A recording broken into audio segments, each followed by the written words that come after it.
Station वाली शाही बिरयानी। ये कहानी है रामपुर हॉल्ट नाम के एक छोटे से रेलवे स्टेशन की। यहाँ गाड़ियाँ कम रुकती थी और मक्खियाँ ज्यादा उड़ती थी। इसी स्टेशन के प्लेटफॉर्म नंबर 1 पर बिल्लू का एक छोटा सा ढाबा था। बिल्लू का 5 स्टार ढाबा। नाम 5 स्टार था, लेकिन खाना ऐसा कि कुत्ते भी सूंघकर आगे बढ़ जाए।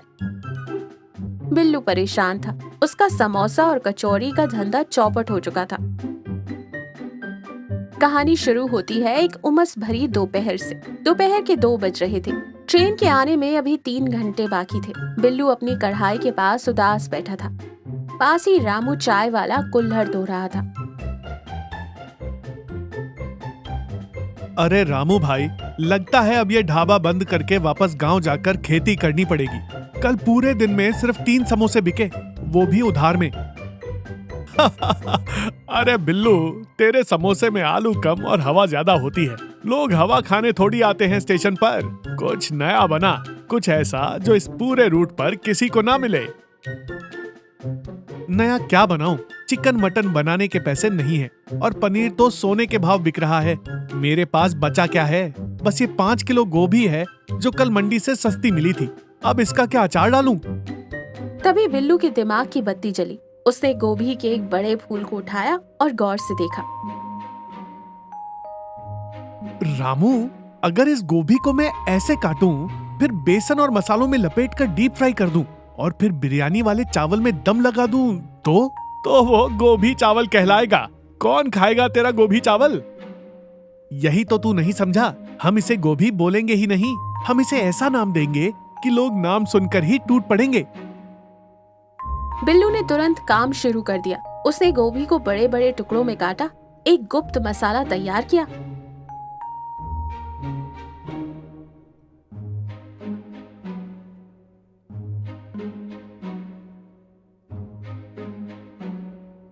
जिसमें नमक और लाल मिर्च ज्यादा थी। गोभी को तलकर एकदम कुरकुरा और लाल कर दिया। फिर चावलों के बीच छिपाकर दम लगाया। महक उड़ी तो रामू के भी मुंह में पानी आ गया।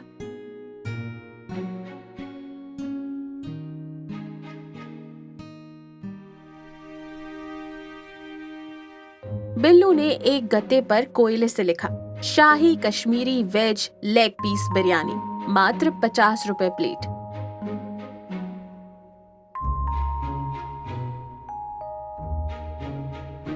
अगले दिन शहर के मशहूर कपड़ा व्यापारी सेठ पूरन मल अपनी ट्रेन का इंतजार कर रहे थे।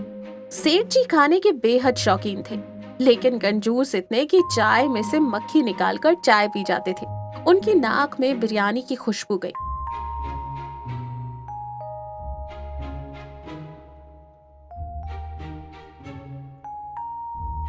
अरे भाई, क्या बना रहे हो? खुशबू तो बड़ी जानदार है। क्या है ये? सेठ जी, ये मामूली खाना नहीं है। ये है शाही Kashmiri veg leg piece biryani. इसमें जो बूटी पड़ी है ना, वो हिमालय की पहाड़ियों में उगने वाला एक खास सफेद कंद है। इसे खाने से घुटनों का दर्द गायब हो जाता है। रामू पीछे मुड़कर हंसी दबाने लगा। अच्छा, 50 रुपए में? चलो एक प्लेट लगाओ, लेकिन अगर स्वाद नहीं आया तो पैसे नहीं दूंगा। बिल्लू ने प्लेट भरकर बिरयानी दी। ऊपर से तली हुई गोभियों का एक बड़ा पीस रखा, जो मसाले से लथपथ होकर बिल्कुल किसी शाही डिश जैसा लग रहा था।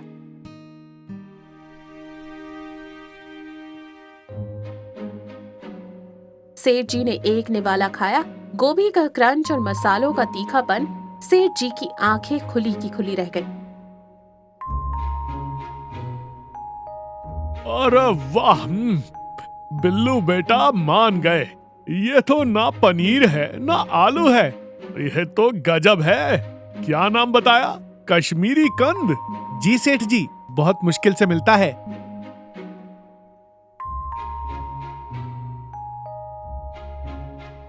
सेठ जी ने न सिर्फ पूरी प्लेट चट कर दी, बल्कि घर के लिए भी 2 पैकेट बंधवा लिए।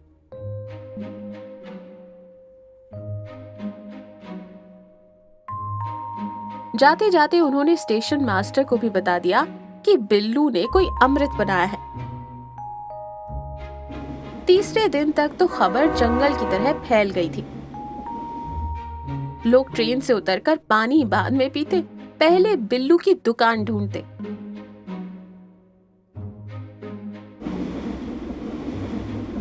भाई, सुना है वो जो सफेद कंद है वो शरीर में ताकत लाता है। अरे नहीं, मैंने सुना है ये कोई विदेशी सब्जी है जो सिर्फ इसी स्टेशन पर मिलती है। भीड़ इतनी बढ़ गई कि बिल्लू को सांस लेने की भी फुर्सत नहीं थी। रामू अब चाय छोड़कर बिल्लू की मदद कर रहा था।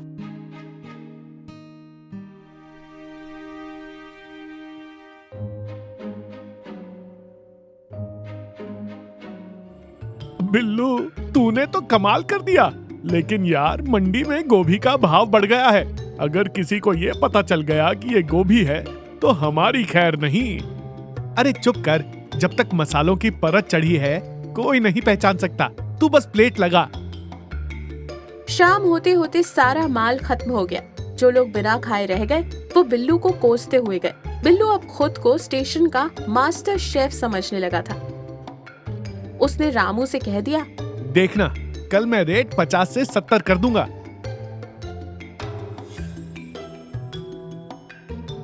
चौथे दिन एक गड़बड़ हो गई।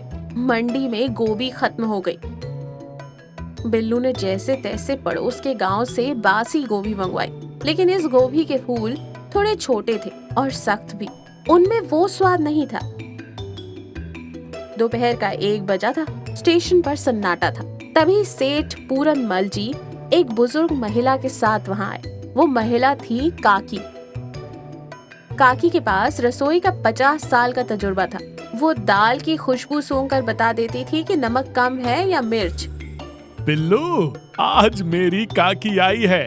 इन्हें तुम्हारे उस कश्मीरी कंद का स्वाद चखना है। 2 प्लेट लगाओ, बढ़िया मसालेदार। बिल्लू का दिल धक धक करने लगा। इन छोटे गोभी के टुकड़ों से काकी को कैसे खुश करेगा, लेकिन कोई रास्ता नहीं था। उसने रामू की तरफ देखा। रामू ने इशारा करके कहा, हिम्मत रख, दे दे। बिल्लू ने उन छोटे गोभी के टुकड़ों को मसाले में डुबोया और चावल के नीचे छुपाकर परोस दिया। काकी ने प्लेट हाथ में ली। सेठ जी बड़े चाव से देख रहे थे। खाइए काकी, ये कोई मामूली चीज नहीं है, हिमालय से आती है। काकी ने एक निवाला मुंह में डाला, चबाया।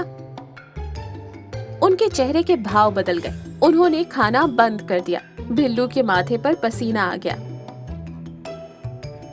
क्या हुआ काकी, मजा आया ना? काकी ने धीरे से अपनी पानी की बोतल उठाई और प्लेट में से उस शाही टुकड़े को हाथ में लिया। सबके सामने उन्होंने उस टुकड़े पर पानी डालकर उसे धोना शुरू कर दिया। मसाला धुल गया, बेसन बह गया और राज खुल गया। एक छोटा सफेद उबला हुआ गोभी का फूल। पूरनमल, यही है तेरा कश्मीरी कंद। सेठ पूरनमल का मुंह खुला का खुला रह गया। रामू धीरे से चाय के ग्लास समेटने लगा।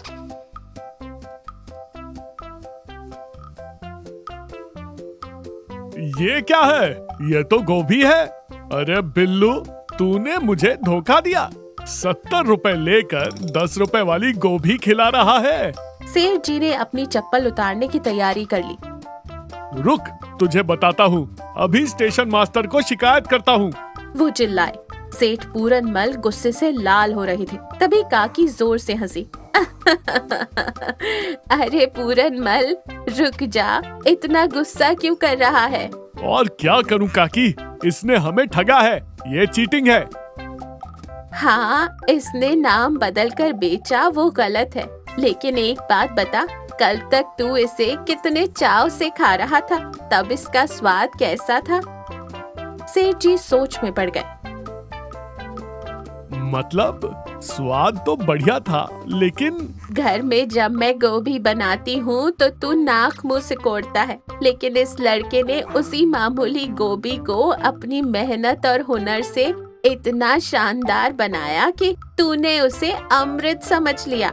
इसका झूठ गलत है, लेकिन इसके हाथ में जादू है। काकी बिल्लू की तरफ मुड़ी। इधर आ बेटा। बिल्लू डरते डरते पास आया। माफ कर दो काकी, धंधा नहीं चल रहा था इसलिए ऐसा किया। कोई बात नहीं, लेकिन आगे से ग्राहकों को कभी धोखा मत देना। अगर तू सच बताकर बेचता कि ये दुनिया की सबसे बेस्ट गोभी बिरयानी है, तो भी लोग तेरे हुनर के लिए आते। ये बिरयानी सच में लाजवाब है। सेठ पूरनमल का गुस्सा शांत हो गया। उन्होंने फिर से अपनी प्लेट की तरफ देखा। भूख तो लग रही थी। चल भाई, काकी ने कहा है इसलिए छोड़ रहा हूँ, लेकिन बिल्लू गोभी है तो गोभी का ही दाम मिलेगा। 70 रुपए नहीं, अब 40 रुपए ही दूंगा। मंजूर है? बिल्लू ने खुश होकर सिर हिलाया। मंजूर है सेठ जी। जान बची तो लाखों पाए। बिल्लू, तेरी लॉटरी लग गई। सब हंस पड़े। बिल्लू ने तुरंत अपना बोर्ड बदल दिया। बिल्लू की स्पेशल मसाला गोभी दम बिरयानी। हैरानी की बात ये थी कि सच पता चलने के बाद भी सेठ जी का आना कम नहीं हुआ, बल्कि अब तो वो अपने दोस्तों से शान से कहते, हमारे स्टेशन पर एक लड़का है जो गोभी को मटन जैसा बनाता है, खाकर देखो। इस कहानी से ये सीख मिलती है कि हुनर की कद्र होती है। कोई भी चीज मामूली नहीं होती, उसे पेश करने का तरीका उसे खास बनाता है। और झूठ के पाँव नहीं होते, वो कभी न कभी पकड़ा जाता है। अपनी कला पर भरोसा रखें। सच बोलकर भी दिल जीते जा सकते हैं।